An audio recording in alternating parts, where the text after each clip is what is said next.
você nessa noite abrir em João 4. Nós estamos falando sobre mudanças. Alguém sabe que situação é essa?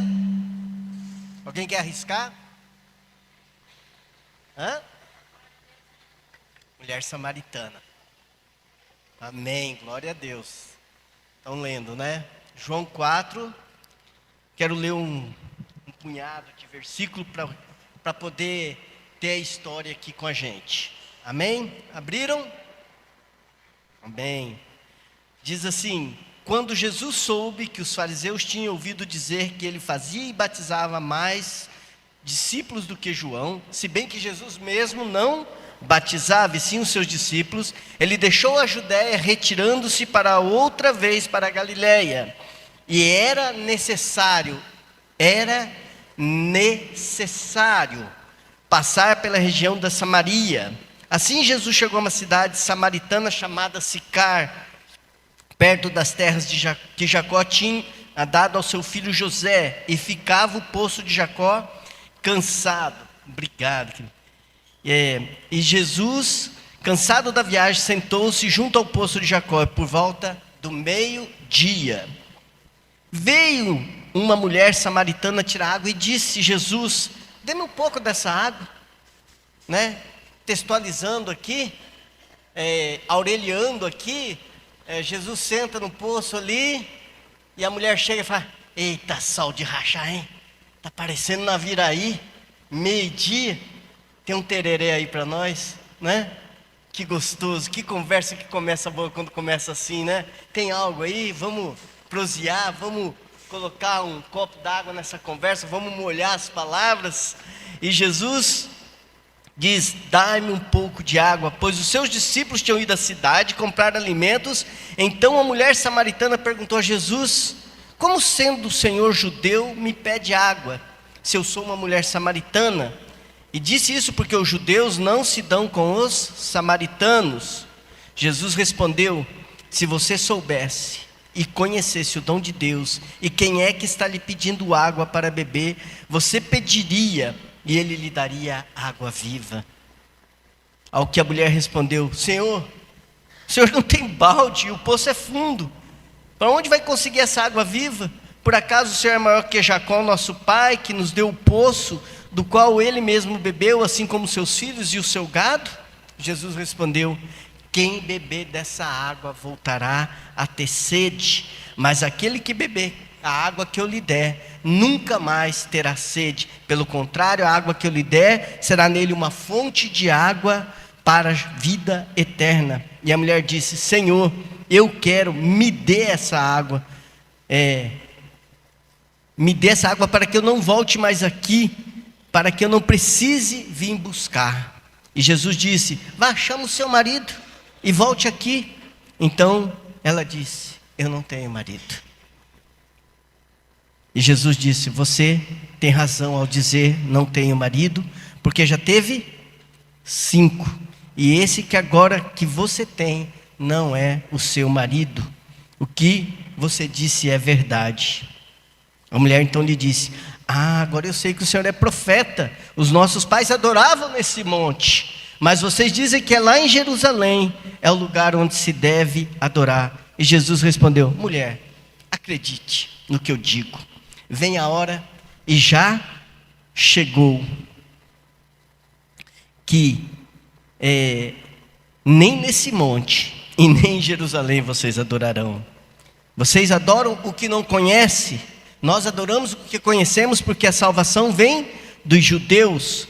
Mas vem a hora, e já chegou, em que os verdadeiros adoradores adorarão o Pai em espírito e em verdade, porque são estes que o Pai procura para adoradores. Deus é espírito, e é necessário que os seus adoradores o adorem em espírito e em verdade. E a mulher respondeu: eu sei que virá um Messias, chamado Cristo, e quando ele vier anunciará todas essas coisas. Então Jesus disse: eu sou o Messias que estou falando com você. Amém? Senhor, obrigado pela tua palavra. Fala ao nosso coração, que o teu Espírito nos alimente e nos cure em nome de Jesus. Amém e amém. Meu querido, para você ter uma ideia, Jesus estava saindo de um lugar para ir para outro. Ele tinha acabado de ter um encontro com quem no capítulo 3 de João? Com Nicodemos. Nicodemos o procurou em que horário mais ou menos? À noitinha, na calada da noite, porque tinha vergonha de se encontrar Jesus. Por quê? Porque Nicodemos era uma pessoa influente, uma pessoa rica, uma pessoa não só da alta sociedade, como também da cúpula judaica. Provavelmente um sacerdote lá, alguém que queimava incenso, alguém que cuidava da administração do templo. E ele foi procurar Jesus porque ele não queria ser visto. E a pergunta para Jesus foi o seguinte: como eu faço para ter vida eterna, né? Jesus fala: é necessário você nascer de novo. E discorrendo esse diálogo, você vai ver o que aconteceu. Nicodemos aparece em outra situação quando ele foi buscar o corpo de Jesus. Eu tenho por mim que provavelmente Nicodemos se tornou um seguidor de Cristo, né? Mas nesse caso é a mulher samaritana. Você vê que um procura ele à noite, uma pessoa muito influente, a outra uma pessoa menos influente, uma pessoa um pouco de baixa, como é que se diz, situação financeira, porque ela era uma samaritana e ia buscar um poço, ia buscar água do poço meio-dia. Por que meio-dia? Também para se esconder. Mas como se esconde na claridade? Como que a gente faz isso? Porque meio-dia o sol estava pipocando, rachando mamona, igual a gente diz aqui, né?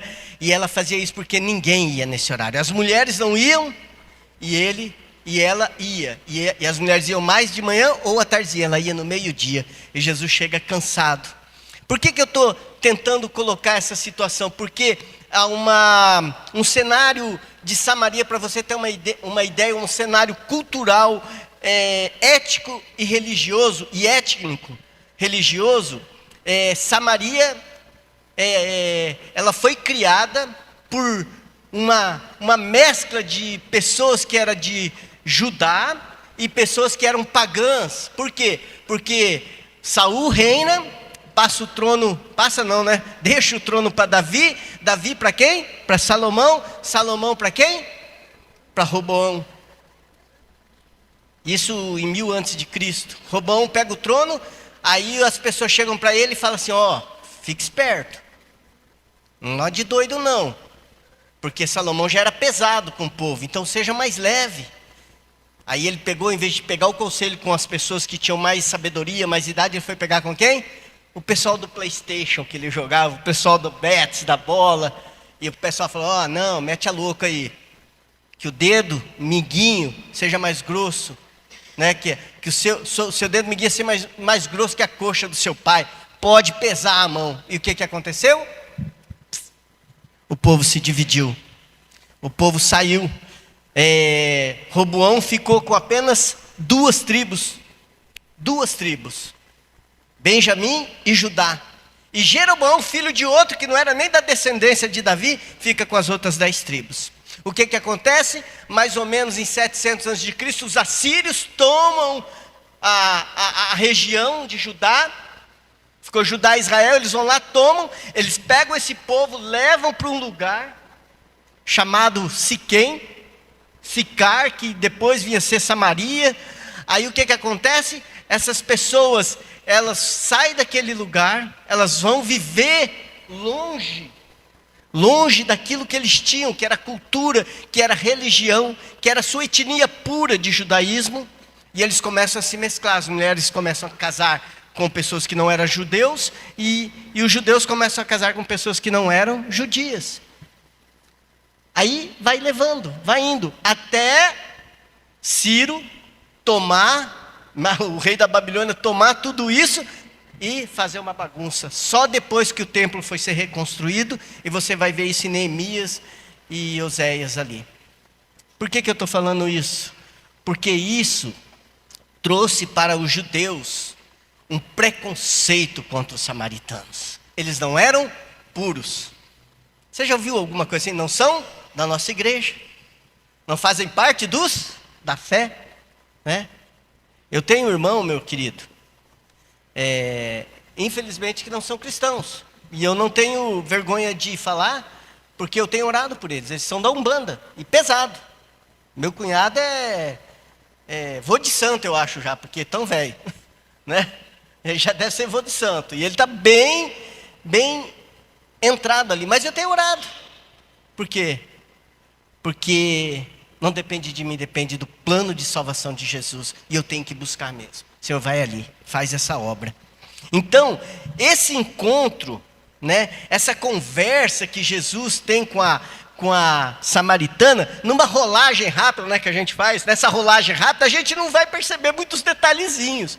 E eu comecei a orar a Deus, falei, Deus, eu queria ver alguns detalhes, porque teve alguma conversinha legal aqui, teve alguma coisa que foi... Pá. Você lembra quando você se converteu? Eu me lembro, não vou falar o ano, mas eu me lembro. Né? Eu tinha acabado de chegar no Mato Grosso do Sul, e um cara veio me visitar um mês depois, da baderna lá, da bagunça, falou, bicho, tem uma festa lá em São Gabriel, vamos lá. Eu falei, tô dentro, mas é um casamento, a gente não foi convidado. Eu falei, tô dentro, e nós fomos. E nós ficamos naquela cidade lá, quase batemos o carro e morremos, quase, Deus nos livrou. À noite eu tive um sonho, na casa desse rapaz que nós dormimos, que eu tive um sonho muito interessante. Eu não sei se eu já contei para algumas pessoas aqui, mas eu estava num tipo de uma praça, e de repente uma porta se abre, uma luz clareia tudo aquilo, e as pessoas começam a entrar, levantar dessa praça do banco e começam a entrar. E eu vejo alguém chamando, ó, vai, entra você. Aí eu pego, a porta vai se fechando, eu falo, o que está acontecendo? Aí um cara fala para mim, Jesus voltando, você não está sabendo? Buscar o povo dele. Eu falei, mas eu não vou? Rapaz, você vai ficar. Aí de repente a porta se abre e fala, José Aurélio, você vem. Eu estou te dando essa chance. Rapaz, eu saí de lá tão impactado. Eu saí com um temor tão grande daquele sonho. Que eu fui buscar Jesus. Eu fui buscar Jesus. Falei, Senhor, onde te encontrar? Como te encontrar? Como chegar nessa situação de que o meu nome está arrolado no livro da vida? Você sabia que tinha judeus que oravam assim, Senhor, Yahvé, obrigado por eu não ser um samaritano. E tem gente que ora assim, obrigado por eu não ser um TJ, por eu não ser um da Umbanda, obrigado por eu não ter um filho homossexual, ter um filho que usa drogas, obrigado. A gente não tinha só que agradecer. A gente tinha que ajudar quem tem. Ajudar quem tem. Então hoje eu quero falar, agora eu vou falar. Quero falar sobre o encontro das águas. Em primeiro lugar, é necessário que Jesus passasse por Samaria. Era necessário que Jesus entrasse em Samaria. Era necessário que Jesus encontrasse essa mulher. Porque se você vê no mapa, Samaria, bem no meio, Judeia, Galileia. Só que os judeus, eles eram tão terríveis que eles contornavam para não entrar, passar por Samaria. Eles não queriam contato, relar no samaritano era impureza. Então eles contornavam cerca de 2 dias de viagem. Jesus não fala, é necessário eu passar por Samaria. Então imagina os discípulos recém andando com Jesus, e Jesus fala, ó, vamos lá para Galiléia, mas nós vamos passar por Samaria. Imagina, a cabeça dele já começava a explodir, né? Porque Jesus gosta disso. Sabe explodir a nossa religiosidade?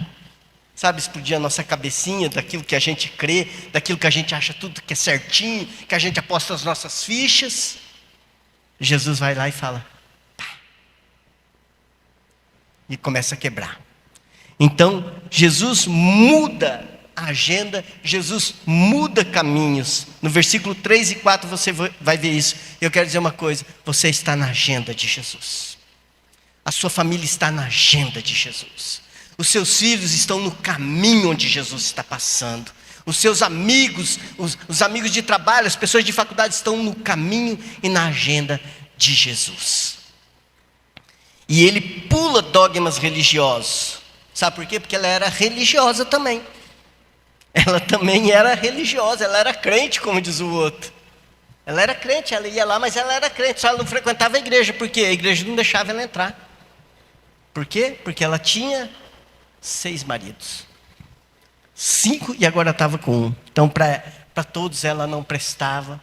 E Jesus vem na hora mais improvável da nossa vida. Jesus vem na hora mais doída da nossa vida. No versículo 6 diz que ele veio no sol do meio-dia. E ele vem no momento e muda o nosso dia. Ele vem no momento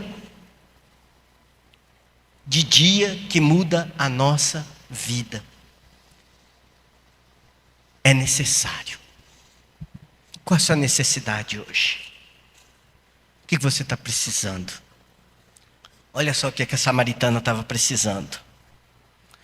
O que nos mata de sede e o que nos mata a sede. No verso 7, diz assim: nisso veio uma mulher samaritana, nisso veio uma mulher samaritana tirar água, e Jesus disse: dá um pouco dessa água. Dá um golinho disso daí. A religião a condenava, a sua conduta a condenava, até os seus o condenavam, porque nem os samaritanos queriam ela por perto, nem aqueles que eram ditos como impuros queriam outra impureza por perto. O que nos mata de sede? No versículo 9, diz assim: então a mulher samaritana perguntou: como sendo o Senhor judeu pede água a mim, que sou uma mulher samaritana? Sabe o que nos mata de sede, meu querido? O preconceito que nós temos das pessoas, que nós temos de familiares. Você já viu o preconceito que o pai de Davi teve dele? Lembra? Quando eles buscaram ungir um rei, vai lá na tribo de Jessé, tem um rapaz lá que eu quero que você unja rei. Esconderam Davi lá no pasto, pequenininho, ruivo, passaram todos os irmãos dele: não é esse, não é esse, não é esse. Tem mais filho aí? Tem, mas coitadinho, é baixinho igual o Aurélio, não vai servir para nada não, para matar gigante não, né? Mas quem matava gigante não era Davi, era o Senhor dos Exércitos. E ele falou: então traga. E a hora que trouxe, ele derrama o óleo sobre Davi e fala: esse é o rei de Israel. Então às vezes o nosso preconceito mata de sede as pessoas e a nós mesmos. A negação ao acesso. Como você pede a mim? Às vezes a gente está na beira do poço, com acesso, e vem alguém e pede água. E fala: mas como que você está me pedindo água? Por que você não tira? Né? Se a gente não está sentado em cima da tampa, impedindo mesmo, fechando todas as possibilidades e caminhos. Talvez nós somos a resposta de Jesus para alguém que nos encontra no poço ao meio-dia. Eu não sei no seu trabalho, eu não sei na sua família, eu sei que na minha família tem um monte de gente precisando beber dessa água. O que nos mata a sede e sacia a alma? No verso 10, ele diz assim: Jesus respondeu: se você conhecesse o dom de Deus, e quem é que está falando e pedindo água para beber, você pediria e ele daria água viva. Qual que é o dom de Deus? O amor. O maior dom que Deus teve e se revelou a nós foi o amor. Foi por amor que Ele mandou o seu Filho por nós. Deus amou o mundo grandemente, né? De tal maneira que deu o seu único Filho. Que deu o seu único Filho.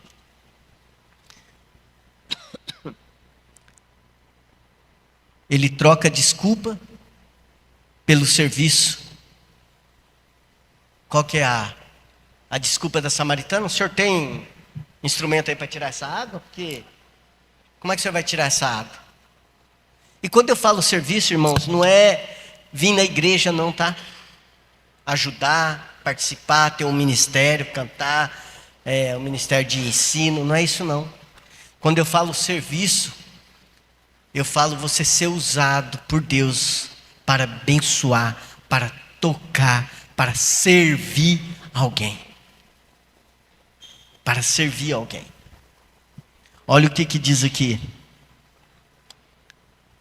Eu não tenho tempo. né? Eu não sei se os irmãos sabem, e não condeno quem tem, desculpa, né? Mas esse dia o pessoal falou, eu te procurei no Facebook, cara, para mandar uma mensagem, eu não te achei. Eu falei, nem vai. Eu não tenho Facebook. Eu não tenho Instagram. Eu não tenho TikTok. Para falar a verdade, até pedi para os meninos colocar isso na mídia. Porque eu falei, a única coisa que eu entendo de mídia é ligar e desligar a televisão. Eu não sou muito bom nisso, não. Mas eu não tenho por quê? Porque é um negócio meu. Porque se isso tirar 1 hora da minha vida rolando lá, está tomando um tempo. Não é meu tempo, está tomando o tempo de Deus na minha vida. Tenha, irmãos, tenha com sabedoria, não estou condenando não. Daqui a pouco todo mundo vai excluir, né? Não, tenha com sabedoria, pregue. Dá para falar, dá para mandar mensagem, dá para ouvir pregação, pregue. Através do Facebook, do Instagram, do TikTok. Ofereça água para quem tem sede. Esse tempo eu ouvi também uma pessoa chegando de uma igreja, da igreja, né? Eu falei, já foi na igreja? Ele falou, já cumpri minha obrigação. Rapaz, que obrigação é essa? É um privilégio, meu irmão. É graça de Deus que Ele nos oportuniza para estarmos aqui. Para estarmos no nosso quarto, podemos abrir a palavra e orar. E ler. Que delícia. Que coisa maravilhosa. No verso 11. Que a mulher respondeu, o senhor tem balde?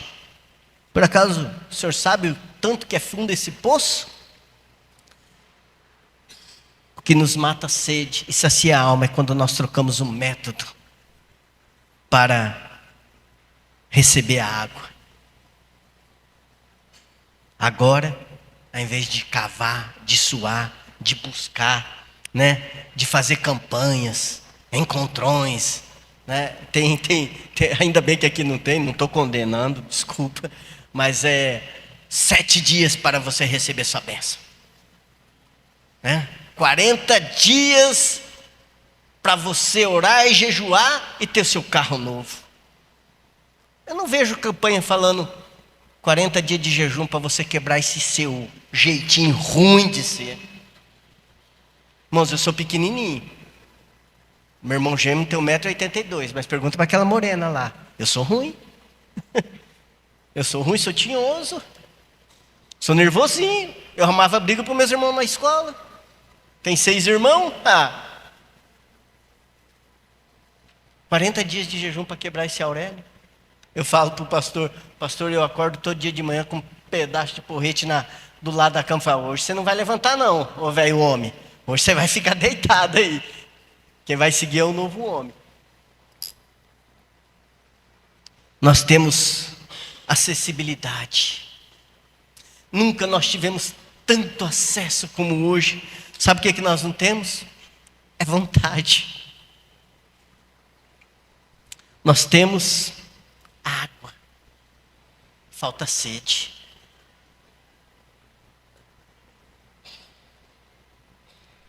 Terceiro lugar, um diálogo que transforma. Jesus fala assim para ela, vá e chama o seu marido. Vá e chama o seu marido. Quantos maridos ela teve? 5. Vai e chama o seu marido. Ela fala, deu ruim 06. Deu ruim para nós. Jesus quer te conhecer. Ela fala assim, não, eu não tenho marido. Olha, de quem que nós queremos esconder as coisas? Não, está tudo em ordem. Aí ela fala assim, não, você falou bem, você não tem. Você teve 5 e o que você tem agora não é seu. E eu estava olhando isso daqui, mas, cara, até a lei ajudava e dependendo do tipo de casamento que era desfeito, podia casar de novo. E tinha até um limite de quantos maridos e quantas esposas podia ter, né? Viúva, então, você podia casar, né? Não sendo o caso da viuvez, você podia casar quantas vezes você quisesse. Sabe o que acontece? Jesus fala assim, vai e chama o seu pecado. Traz ele aqui. Sabe quem que eu sou? Eu sou Jesus, eu te conheço. Eu te amo. E eu não te condeno. Lembra em João 8:1, quando ele joga uma prostituta aos pés dele, fala, você está vendo? Estava lá, pecando. E você sabe com quem que ela estava pecando? Cadê o cara? Porque os dois pegos tinham que ser jogados e apedrejados, segundo a lei, né? Sabe quem que era o bonzão? Talvez era um líder religioso, que encobriram, trouxeram para o canto, né? Fizeram 3 cantos ali, só jogaram a mulher no meio e deixaram ela lá. Jesus fala para ela, vai, eu não te condeno. Vai, não peques mais. E diz a história que essa mulher, talvez é aquela mulher que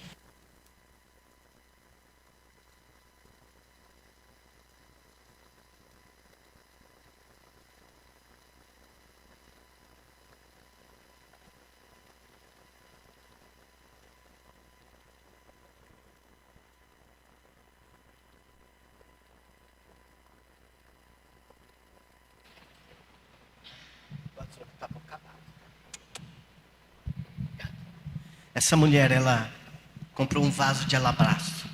Por quantos denários? Denário suficiente para um salário de 1 ano. Quanto que nós ganhamos? Calcula aí 1 ano de serviço, sem nada, sem imposto, limpinho, né? Sem despesa. Quem ganha 10 mil dá quanto? 120, né? 120 mil. Ela vai lá e compra o quê? Tudo de óleo. A mulher que vendeu para ela fez a grande venda do ano para ela. Falou, queria um nardo, né? Para fazer uma coisa aqui. Ela falou assim, quanto você quer? Falou, olhou para ela, um meio simples, porque é muito caro. Não, eu quero saber o que a senhora tem. Não, eu tenho umas porções aqui, mas é muito caro. Não, quanto que é? Tanto. Não, me dá o pote. Não, mas eu não posso vender. Não, me dá o pote, eu quero o pote. Sério mesmo, sério. O que nós daremos ao Senhor? Por tamanha graça e misericórdia. Não tem dinheiro no mundo. Não tem serviço no mundo que pague o que Ele fez por nós. E nós vamos ver o que Ele pede. Deus espera a verdade. Eu não consigo mais viver assim. Senhor, foram 6 tentativas e 6 erros. Você sabe qual que foi o pecado da mulher? Cobiça. Lá em Gênesis 3, o que acontece? Eles podiam comer o quê? De tudo. 100 pés de árvores. Aí o diabo fala, ô, tudo bem, tudo bom? Vocês podem comer tudo isso daí? Não, tudo não. Tem uma lá, aquela lá nós não podemos. Então vocês não podem comer tudo. Olha só. Eu não tenho essa árvore. Muitas vezes não somos assim. A gente quer que o nosso marido seja igual o esposo da outra, né? Todo romântico, todo delicado. Minha mulher falou, você não abre mais a porta do carro? Eu falei, eu abri. Mas estava 120 por hora, você queria que eu descesse? Eu falei, não, estou brincando. Mas a gente quer o emprego do outro. Ah, Senhor, o Senhor não sabe governar a minha vida, hein? Olha eu aqui ganhando 5 mil por mês só. Estava bom demais para mim. Olha eu ganhando 11 mil. O cara ali, ó, passou num concurso. Está ganhando 25 mil, Senhor. O senhor está pisando. O Senhor não está muito assim, controlando, administrando a minha vida. Deixa que eu administro. Aí então ele faz o quê? Um marido, 2 maridos, 3 maridos, 4 maridos, 5 maridos, 6 maridos. 1 emprego, 2 empregos, 3 empregos, 4 empregos. Nunca está bom. Nunca está legal. 1 concurso, 2 concursos. 1 igreja, 2 igrejas, 3 igrejas. Aqui não está bom, ali não está legal. Né? A igreja aqui grita demais, a outra lá não fala nada. É o culto silencioso, eles oram só por dentro. Aquela igreja não tem escola dominical, aquela tem escola dominical, prega demais. O louvor está muito alto, né? Vocês não viram eu cantar, irmão. Daí vocês iam sair mesmo. Aí vocês iam sair. Né? Então, o Senhor espera a verdade.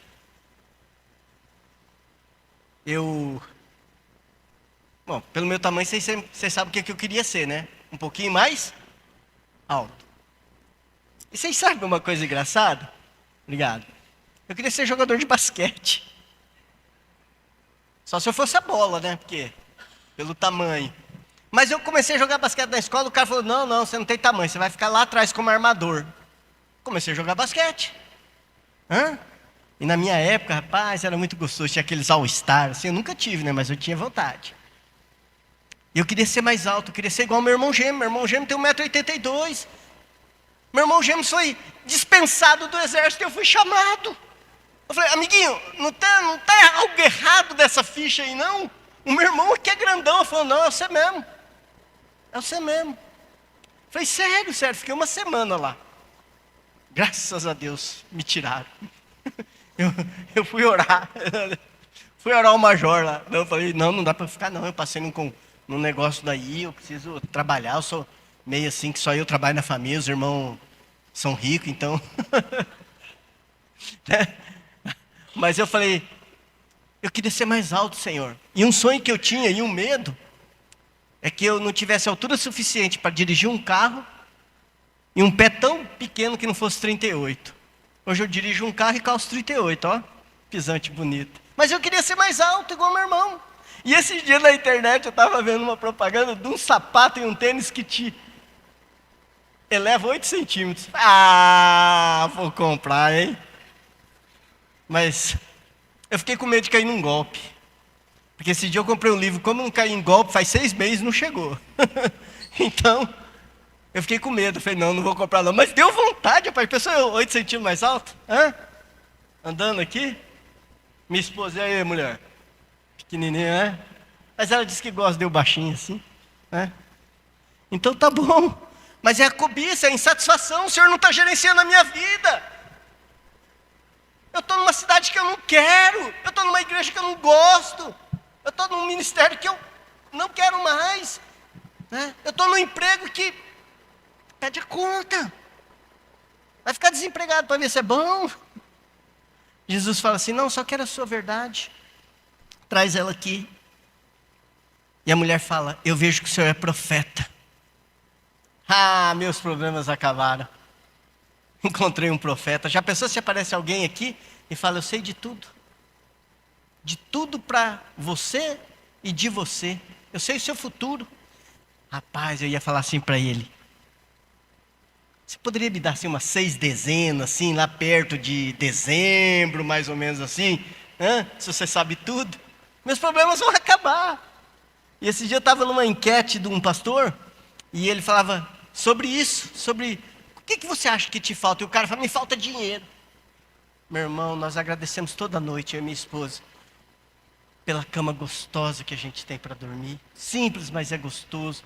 E quando está frio é bom demais, né? Aquele cobertorzinho cheirando, um amaciante gostoso, e uma comida gostosa, uma sopa gostosa. O Senhor é profeta, né?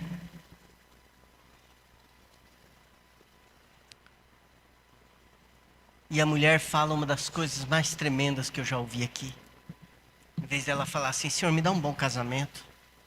Não aguento mais. Eu preciso de um homem íntegro que cuide. Eu quero criar uma família. Ele fala assim, Senhor, onde eu devo adorar? Que lugar que eu vou adorar? Os judeus falam que é lá, em Jerusalém. Os samaritanos falam que é aqui. Olha que gostoso. Onde eu devo adorar? Onde eu devo te encontrar? Em qual igreja? Qual pastor? Qual influencer digital eu devo seguir? Ela vê Jesus não como o gênio da lâmpada, e sim como a luz para o novo e vivo caminho. E eu quero dizer uma coisa para você, meu irmão. Não é o lugar que você vai, é o lugar que você é. Não é aqui na Igreja Batista. O lugar que você vem é o lugar que você é. É isso que Jesus fala. Não é mais lugar não.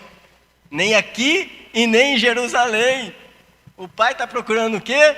Adoradores que o adorem em espírito e em verdade. Ela viu a passarela da religião se quebrando para ser trocada por uma ponte de relacionamento. E Hebreus 10, 19 e 20 fala que ele abriu um novo e vivo caminho. Deus não procura adoração, você sabia disso? Ele procura adoradores. E se nós tivéssemos entendido a missão de Jesus, o porquê ele veio, para que ele veio, nós não seríamos uma igreja. Aqui, uma igreja lá, nós seríamos um povo. Como Pedro fala, um povo santo e escolhido. Mas a gente quis complicar, quis dividir, quis falar, não, tem que ser assim, eu creio assim, aí já dividiu. Nós fizemos, por isso que a igreja é celular, né? Vai dividindo. E divide, forma outra igreja, forma outra igreja. A gente, nunca foi a intenção de Deus. Eu vou falar para você, meu irmão. A intenção de Deus era na Viraí inteiro hoje, se reunindo. Talvez nas casas, talvez num baita, na avenida, lá no Redondo, na praça, com um telão. Quase 10 mil pessoas, o resto assistindo o culto em casa. Esse era o propósito de Deus. Como judeus e samaritanos, e Deus não procura esses, não procura adoração, sim adoradores. Como judeus e samaritanos diziam adorar a Deus se eles se odiavam. Como que eu posso falar que eu amo a Deus se eu odeio o meu irmão? Isso é bíblico. Como que eu posso falar que eu adoro a Deus se eu não gosto do rapazinho que trabalha do meu lado? Do que estuda na minha classe? De um familiar que me dá problema? Como dizer que adoro a Deus se eu dou a Ele um ritual de 2 horas na semana? E o resto, lá vamos nós, por minha conta e risco. Como eu posso dizer adorar a Deus se ainda tem familiares, amigos e desconhecidos indo buscar água no sol do meio-dia? É o Cristo. E ele fala para ela, se você soubesse quem está te pedindo água, e pedisse, ele te daria água viva. Ela fala assim, eu sei que vai vir um Cristo. Eu sou o Cristo. Se tivesse um irmãozinho e falar, eita Deus, me dá uma vontade de sair daqui, dar um glória a Deus ali tremendo, eu sou o Cristo. E ela sai, ela deixa o quê? O seu cântaro de água. Que sede, que nada, eu estou com água viva agora. Eu vou falar para todo mundo. Nós precisamos parar de trazer a oferta e ser a oferta. Não é mais esquemático, orquestrado, instrumentalizado, é em espírito e em verdade. Você já tentou adorar a Deus sem música? Já tentou adorar a Deus sabendo que não é a música só que adora a Ele? Você adora a Deus servindo o teu próximo, sabia? Você adora a Deus honrando Ele com o que você tem. Não é só dinheiro não, tá, meu irmão? É tempo, é dom, é vida. Se fosse dessas outras igrejas, ia pedir, não, você tem que fazer uma campanha aqui para adorar a Deus e fazer uma oferta de fé. A oferta de fé que eu peço para você é a sua vida. Não precisa trazer não, seja você a oferta. Não é mais de congresso sobre adoração, é em espírito e em verdade. Para concluir, se você está diante de Deus, se você já o encontrou Viva dessa fonte. A cada dia não te falta nada. Ele é suficiente. Eu me lembro do meu pai, que nós não tivemos relacionamento. Para você ter uma ideia, eu saí de casa ameaçando meu pai de morte. E meu pai do tamanho do meu irmão. E eu ameacei meu pai. Ele veio me bater, eu falei, senhor, me bate. Eu tinha 19 anos. Imagina, mais fraco ainda. Eu falei, senhor, me bate, mas se eu levantar, eu mato o senhor. E ele bateu a porta, eu fui para o meu quarto, ele foi para dentro. No outro dia eu saí de casa. E eu sempre quis um pai diferente. Quando eu era criança, pequeno de idade, eu queria um pai que meus amigos tinham, que levava no futebol, que abraçava, que beijava. Eu nunca ganhei um beijo do meu pai. Eu nunca tinha ganho um beijo do meu pai, um abraço. Quando era época de aniversário, eu fugia dele. Eu sempre quis um pai diferente. E sabe o que aconteceu? Eu encontrei Jesus no poço. Levei meu pecado para Ele. Ele me deu água viva. E meu pai, eu escrevi uma carta para ele aqui, quando eu morava em Campo Grande. Que eu vim para o Mato Grosso do Sul. 2 bênçãos aconteceram. Eu conhecia Jesus. E a segunda eu conheci aquela morena. Jesus me apresentou. Jesus é um amigo bom, meu irmão. Cola nele. E eu queria um outro pai. E eu escrevi para o meu pai, pai, eu quero dizer uma coisa para o senhor. Nunca foi fácil o nosso relacionamento. Mas o senhor é o pai que Deus me deu e eu te amo. Ponto. E meu pai ficou doente, morreu doente, mas disse que ele andava com aquela carta no bolso. Eu aprendi que o meu pai era suficiente para mim. Ele me criou, ele me deu pão, ele me deu comida. Meu pai é suficiente. E se você ainda sente sede, mesmo que já conquistou tantas coisas, ainda falta algo para você. Você ainda quer outro emprego, outra faculdade, não tem problema, na direção de Deus. Eu gostaria que você viesse beber dessa água viva.